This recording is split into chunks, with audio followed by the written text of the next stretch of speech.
महंगाई अरूज पर थी, कत्ल व गारतगरी अरूज पर थी, जुल्म व सितम था। तो फिर इमाम खमीनी की उस इनकलाब की आवाज़ पर ईरान की आवाम ने, ईरान की पूरी आवाम बाहर सड़कों पर, हर तरफ इनकलाब के नए निज़ाम को कबूल करने के नारे थे। यहाँ की बदमाशिया ने, यहाँ की अशराफिया ने, यहाँ की फ़ौज ने और पुलिस ने अवाम पर जुल्म सितम की पहाड़। उस वक़्त कमो बेश 60,000 से ज़ायद ईरानी अवाम शहीद हुए। लोग अपनी शहादतें देते गए मगर अपनी मंजिल से पीछे नहीं हटे, वो अपनी राख से पीछे नहीं हटे। और फिर जब फ़ौज ने देखा कि इतनी कसीर तादाद में अवाम बाहर निकल आई है, तो फिर फ़ौज ने भी हाथ ऊपर कर लिए, फिर फ़ौज ने भी हथियार डाल दिए ईरानी अवाम के सामने। फिर वक्त ने देखा और लोगों ने देखा, दुनिया ने देखा कि इमाम इनकलाब, इमाम खमीनी जब तेहरान के एयरपोर्ट पर पहुंचे तो इनकलाब बपा।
मेरी बैक साइड पे आप देख रहे हैं इमाम खमीनी का दरबार। इमाम खमीनी की कब्र मुबारक है।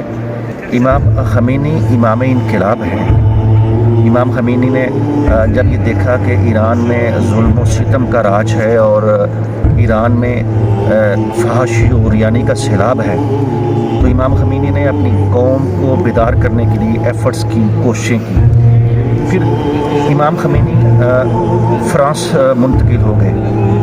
वहाँ पर उन्होंने अपनी ऑडियो कैसेटों के ज़रिए अपना मैसेज, अपने इनकलाब का पैगाम ईरान के अवाम तक पहुँचाया।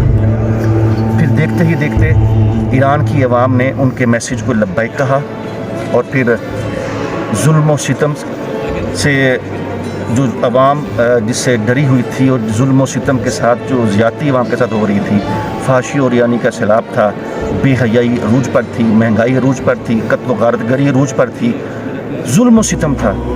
तो फिर इमाम खमीनी की उस इनकलाब की आवाज़ पर ईरान की अवाम ने लब्बैक कहा।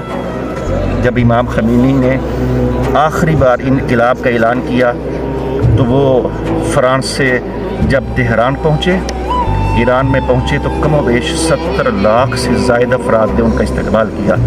ईरान की पूरी आवाम बाहर सड़कों पर आ गई। हर तरफ इनकलाब के नारे थे, हर तरफ इमाम खमीनी के नए निज़ाम को कबूल करने के नारे थे।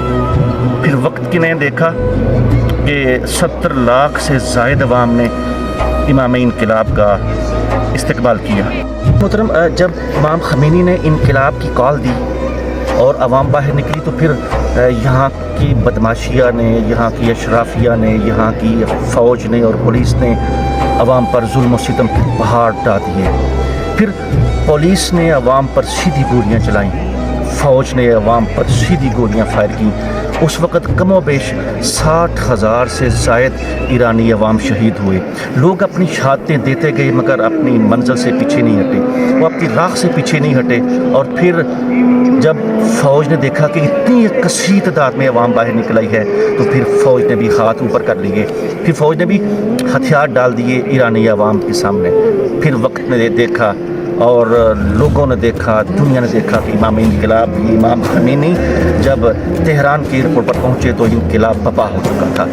پھر ایک نیا نظام نافذ ہوا، پھر ایک نیا سسٹم نافذ ہوا، اور وہ سسٹم تھا ایرانی انقلاب کا، اسلامی انقلاب کا، جس نے پھر ڈوبے ہوئے لوگوں کو، ظلم رسیدہ لوگوں کو دوبارہ جگایا، اور پھر ایک نیا سورہ طلوع ہوا جسے اسلامی انقلاب کہا جاتا ہے۔ تو یہ سارا کریڈٹ ان شخصیت کو ہے جسے امام خمینی کہتے ہیں، اور میں امام خمینی کے دربار پر حاضر ہوں۔ میرا آج سر فخر سے بلند ہے کہ میں اس عظیم شخصیت کے قدموں میں موجود ہوں جنہوں نے ایران میں انقلاب کی بنیاد رکھی اور انقلاب لے کر آئے، اور میں سلوٹ پیش کرتا ہوں تمام ایرانیوں کو جو ایرانی انقلاب کی جد و جہد میں ان کے ساتھ شامل ہوئے، جنہوں نے اپنی جانیں قربان کی، جنہوں نے اپنے بچے قربان کیے، جنہوں نے شہادتیں قبول کی، اور پھر ایک عظیم انقلاب ایران کا مقدر بنا۔ انشاءاللہ تعالی ایک ایسا ہی انقلاب پاکستان کا بھی مقدر بدلنے والا ہے۔ وہ کیسے ہوگا، میں انشاءاللہ اگلی ویڈیو میں آپ سے بات کروں گا۔